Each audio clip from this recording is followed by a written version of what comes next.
bar at Miralon in Palm Springs. Um, we're having the kitchen gal is going to do the gadget gal. Jan Boydston is going to do a demonstration of different gadgets. And we're also going to have a olive oil tasting. So I think it'll be a lot of fun. So I hope all of you will attend. We're limiting it to 75 people. So if you'd like to come, I hope you'll sign up soon. And then let's see, what else do I want to talk about? We had our annual book sale, which netted around $2,500. So that was very successful as well. And I think that's about it now. Nancy, any questions? To sign up for the annual meeting, is that online on the Friends? Yes, it is. Okay. Oh, and I do want to mention one other thing. Thank you, Greg, for reminding me. Our next Palm Springs Speaks is Dave Barry. You know, he's a Pulitzer-winning columnist. He's very funny. He has a book out, and it should be a great show. And it's on Tuesday, May 9th. Tickets are already on sale. So, and it's going to be at the Cultural Center rather than at the high school. So there's a lot less tickets available. So if you're interested in seeing him, I would suggest you sign up sooner rather than later. And the range on the tickets? $30 to $125. Great, thank you. Any other questions from trustees for Nancy? I'll just say that the annual meeting event isn't quite posted on their website yet, but it'll be up there any day, I think. Okay, all right, thank you. Okay, I don't see it anywhere. Any other comments? Okay, thank you. Thank you. 5B, the foundation. David? Okay. We participated in the 1PS Community Expo, which was very successful. We got many names for our mailing list, and we gave away a $100 gift card to a member of the public who was very excited to receive it. We are also going to participate in the library's Family Fun Fest coming up a week from tomorrow. And then the highlight of our between last meeting and this meeting was our Brunch on the Page event, which happened last Saturday.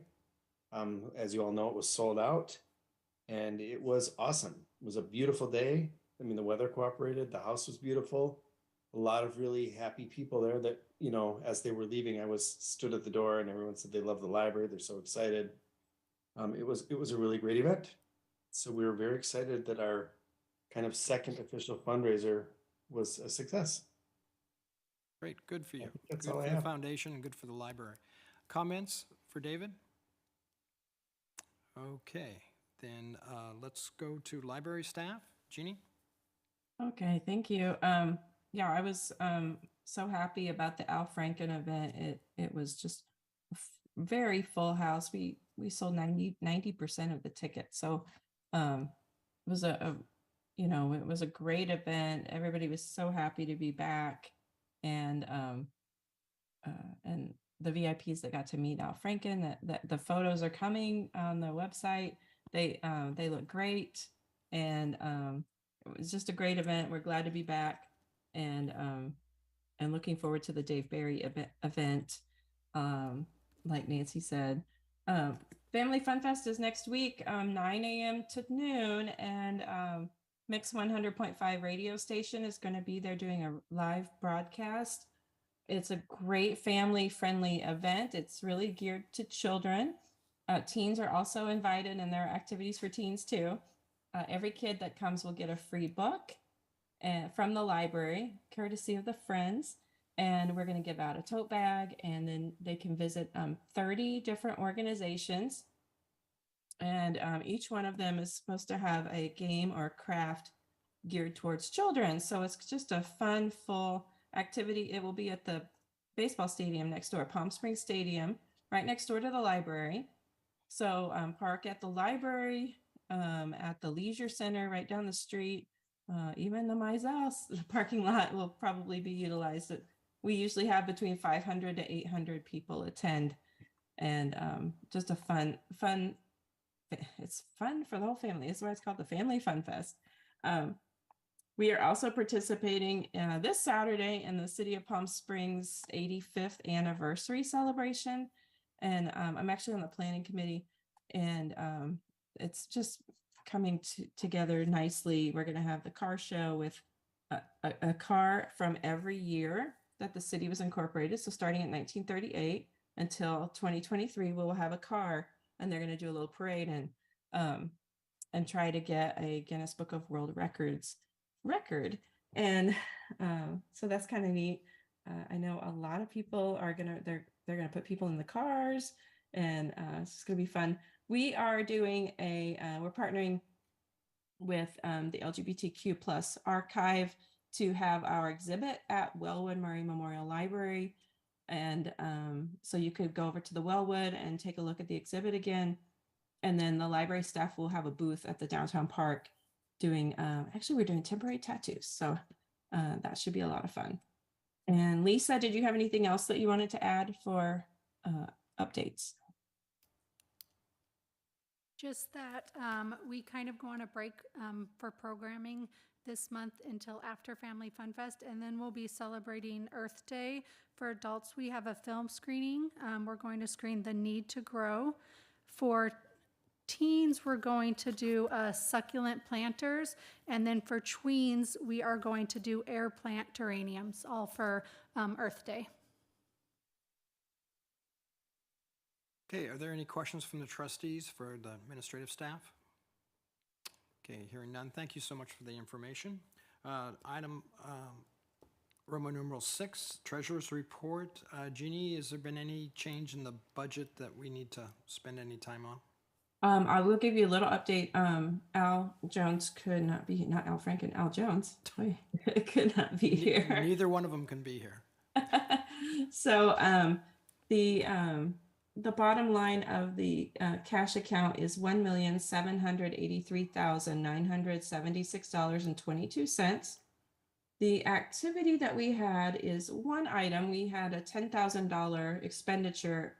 So you all authorized $20,000 to come out of the trust fund books. And so we sent off $10,000.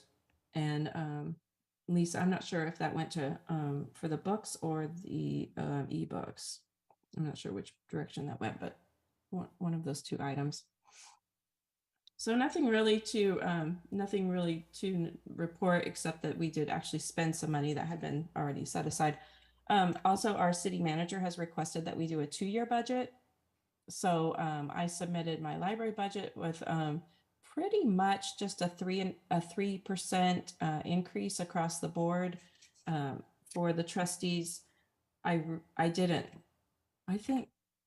think I put anything in. I might have put the $10,000 for trust fund books because that's what we've been doing historically, but we'll have a chance to reevaluate that. And especially since the library renovation's coming, we'll know really where our funds are and what of the $1 million has been spent and the $500,000 that you set aside. So just know that we're working on a 2-year budget plan with more to come.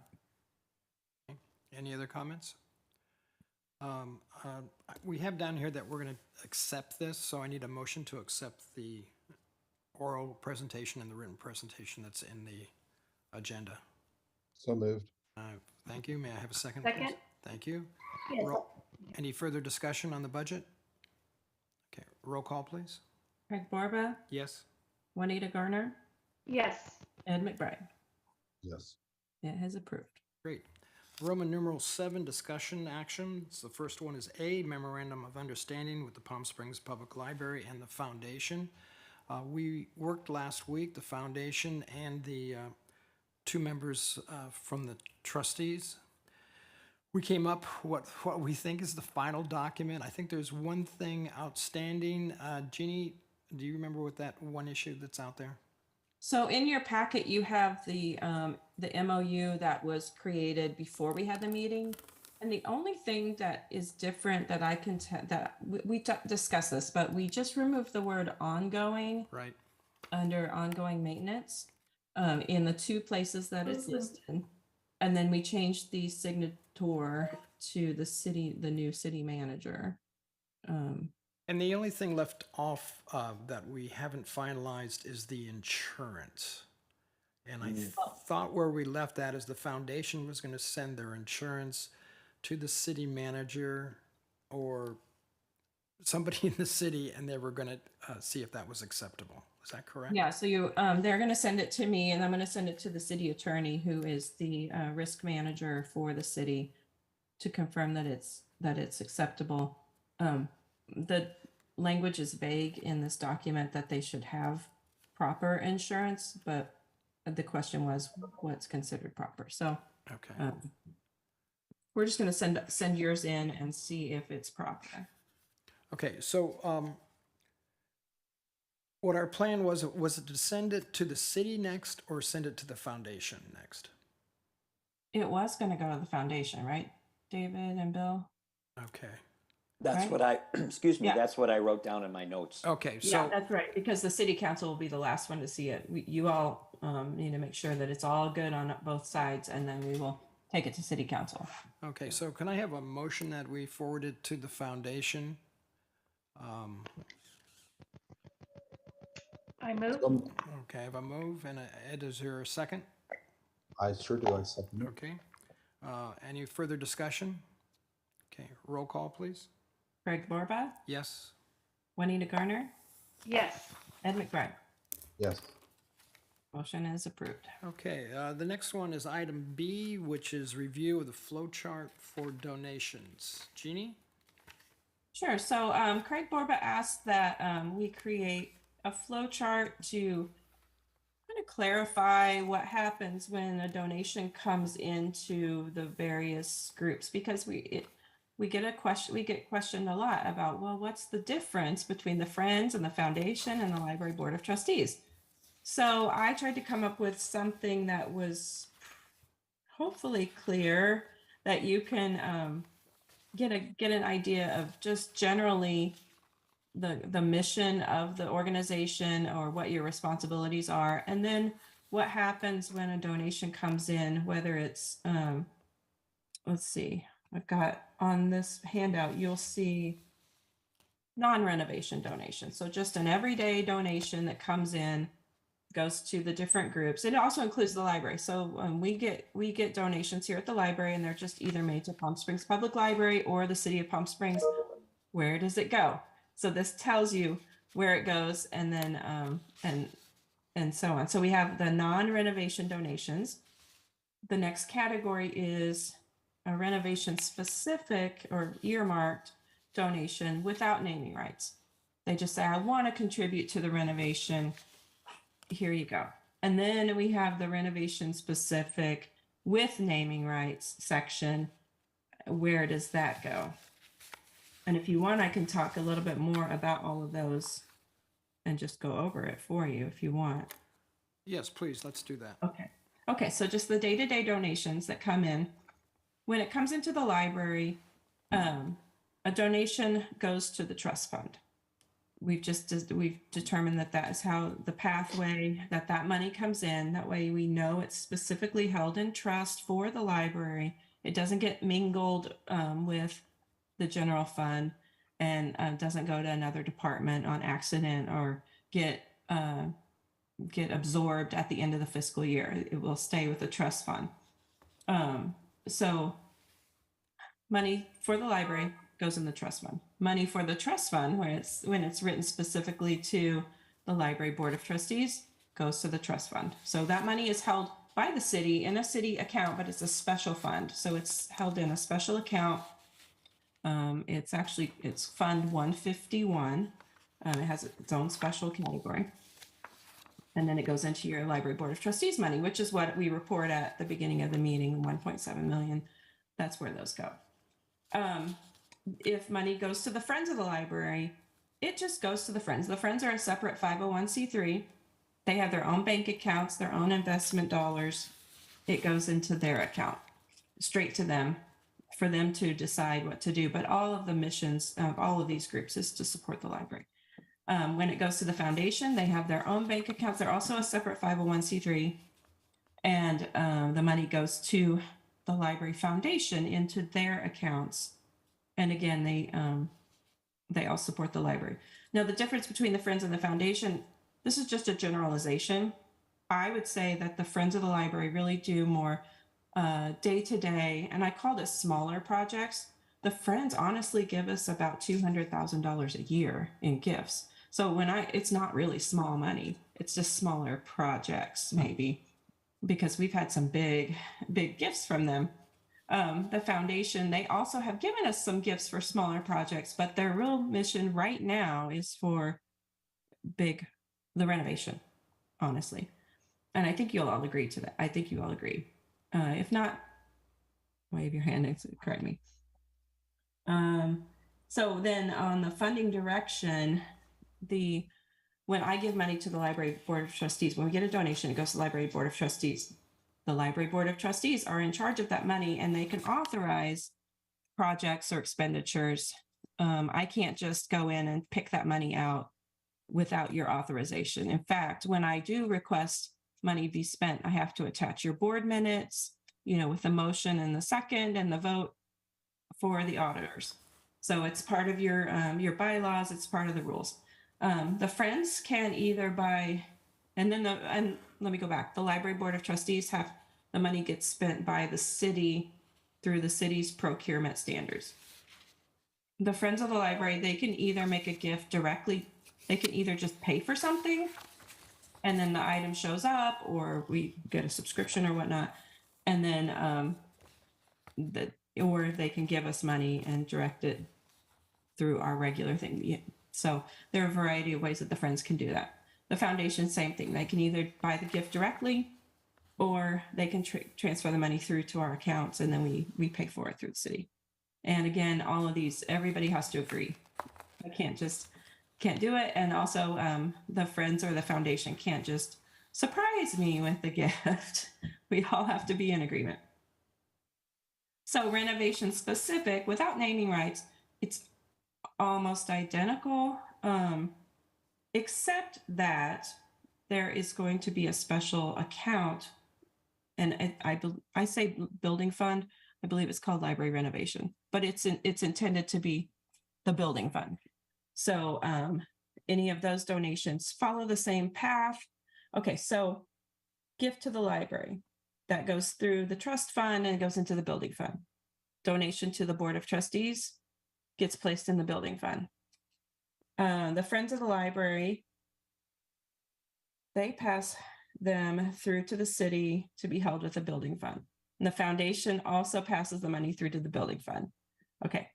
And then renovation specific naming rights donations. Here's where there's a little thing that y'all, I guess, need to note.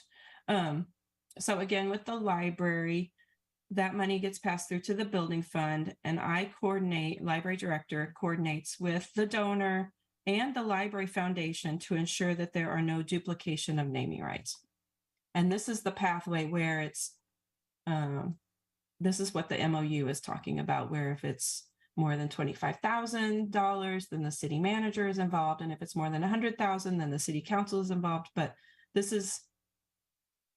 I coordinate with the foundation to make sure that there are no duplication of naming rights. On the Library Board of Trustees, the donations are placed in the trust fund, and the same exact thing happens. I coordinate with the foundation. If the Friends get someone who wants to do a naming right, they will direct that donor or the money and the donor to the foundation to coordinate the naming rights, because we're going to keep a master list of what's been named and what's available. And so it's all going to run through the foundation with me assisting to make sure that we don't sell something twice or whatever, or just forget to name it after somebody. The foundation follows the guidelines, the naming rights guidelines set forth in their memorandum of understanding. And in summary, this is where it's clarified. In summary, the city has 30 calendar days to review and approve or deny the naming rights. And then the library director has authorization up to $25,000. The city manager approves or disapproves $25,001 up to $100,000. And then the city council approves or disapproves naming rights in excess of $100,000. The foundation passes naming rights, renovation specific donations through to the city to be held in the building fund. So I hope that's clear. It'll be there for us to figure out if there's any question. I hope I didn't miss anything. If there's something that's vague, we want to make sure it's clear. Comments from trustees? I think this is a great representation of summarizing everything. And even though I've heard it over and over again and been a part of the design, it's kind of nice to see it in this format. I think it'll be a handy tool whenever we need to pull it out, whenever any group is having a discussion about where do we go if we have, a donation. So I thank you, Jeannie, for kind of putting it together like this. It doesn't answer questions for me, but it really does give me a cheat sheet, I think, on how to go and find what we, how we disperse these funds, or I'm sorry, gather these funds. Juanita, any comment?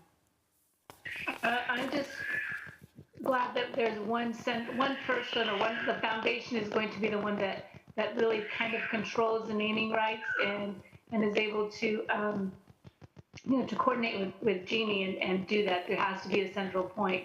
I know I said it last time when we did our capital fund drive for our church. It was, it started to be a mess at the very beginning with that. And so I'm so glad that it's going to be one point of contact, and then it's not going to be everywhere. So thank you for that, Jeannie. That's great. Jeannie, I appreciate you doing this. I think it's really going to be extremely helpful. Are there any other questions out there? Yeah, Bill? I think Bill has a question. Yeah, I see Bill's hand. Thank you. Thank you.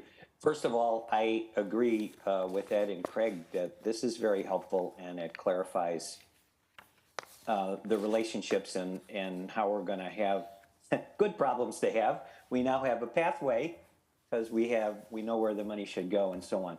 I think the thing that we're missing from a foundation standpoint, and not to get out ahead of ourselves, but I think somewhere we need to identify that the foundation is also long-term interested in an endowment.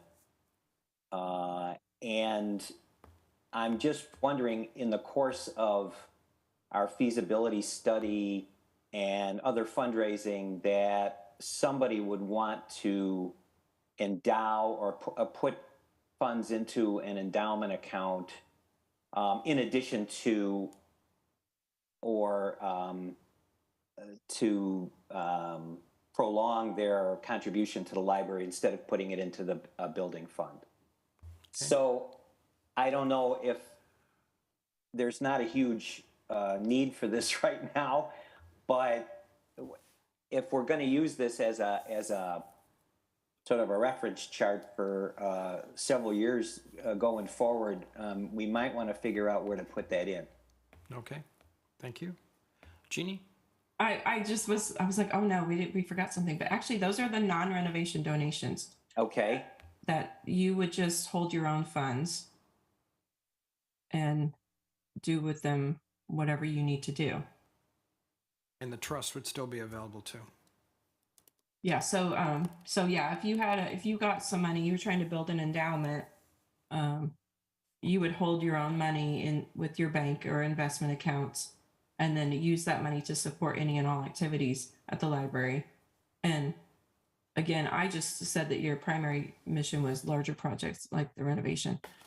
Once we get past that, your mission will change. Right. I think. And right now you're all focused on the renovation. And so this is just a generalization, but you could support any and all activities that you wanted to. And I forgot to give an announcement of something. So Craig, when we get done with this, I want to make one more announcement. I forgot. Okay. Then the other thing, I think our next step would be, as we get information about cost of things, we might want to have a menu that people would be able to look out and say, oh, geez, I would like to buy the tables or the chairs, but we'd have some information for that. So I'm hoping in the future we would have a menu that the foundation can use so that they can give ideas to people that are going to make donations. For sure. And if I can comment, Yes. I would imagine that would be the product of the feasibility study, if that made. Right. Yeah. Okay. Any other? I think I've always said too that I would like to see that once that list is produced, and it will with the price sheet and what goes there, that this group, including the friends, I know Nancy's still out there, may wish to exercise a reservation on that list that they want to, as an organization, personally go out and raise the money around. And I think that would be another, that might be a footnote on this chart somehow, whereas there could be by the way, reservation doesn't mean that if someone comes behind them from the foundation and says, I want that and I'll double the price, we wouldn't all say, hallelujah, praise, we'd raise our hands. But I mean, I think that, it at least allows the groups, I can imagine the friends would probably want to raise money around their facility and around, their bookstore. Trustees may want to name something, but, and the city may, we talked about this the other day, remember, the city attorney, city council could very well come up and say, we want to reserve the right to name the building after, an influential city citizen or whatever. I'm sorry, guys, I'm not really thinking here tonight. Yeah. But I think that there could be those times where we want to all be aware that there will be some reservations, good reservations. Okay. Are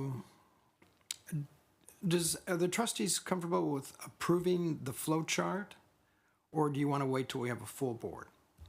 I don't even know if you need to approve it. It was just a discussion item. Is that right? But it was listed as a motion. Is it just, hold on just a second. Let me get back to the top. Oh, that's just because I leave those in as placeholders, but it's just a review flow chart. Okay, where will You can approve it if you want, but Yeah. I think you don't have to. Where will this flow chart go? And what document would we attach this to? Do you have an idea? I'm not really sure. Just it's memorialized in your board packet. Okay. But if you have a place you want it, And let's make we it could add it to our boards and maybe our board and boards and commissions library board of trustees page. okay. Possibly. And then also the foundation and the friends should also receive copies of this so that they'll have a chart to follow. Okay, so let's just accept it as an information item. Let's go down to Roman numeral 8. Trustees and staff comments. Jeannie, you had a comment? I did. I forgot to mention kind of something important. Our RFQ is out for bid. So, yeah, the library renovation, it is RFQ 2823, Palm Springs Public Library Renovation Design Services. It is on it's through, we use a system called Planet Bids at the city. So if you go to the City of Palm Springs website and you go under government to departments and go to procurement and contracting, it will take you to that page. And then there's a link called open bids and proposals. And then then you click on Planet Bids Palm Springs, or you could probably Google Planet Bids, plural, Palm Springs, and then see all of the open items. And it is open for 28 more days. It's due May the 3rd, sorry. May 3rd at 2 p.m. And there's a timeline listed in there, with all the different things that are needed and what the review and posting and all of those things. So go take a look at that if you want to. So May 3rd is the closing date, correct? Yes, they're due at that time to procurement. There's a pre-bid meeting that is scheduled on April 11th at 9 a.m. and it's a virtual meeting. And that's for people who want to bid. They can come in and ask questions and get clarification on some things. Great. Yeah. Moving forward. Yes, we are. Any other comments from staff or trustees? Okay, this moves us to Roman numeral 9, the adjournment. Our next meeting is scheduled for May 3rd, and then we're back on our Wednesday schedule again, and that meeting starts at 5:30. I will adjourn this meeting. Thank you for your attendance, and Ed, I appreciate your commitment to the trustees to be here during this difficult time. And Thank it's you. 6:21 p.m. Thank you. Thanks, everyone.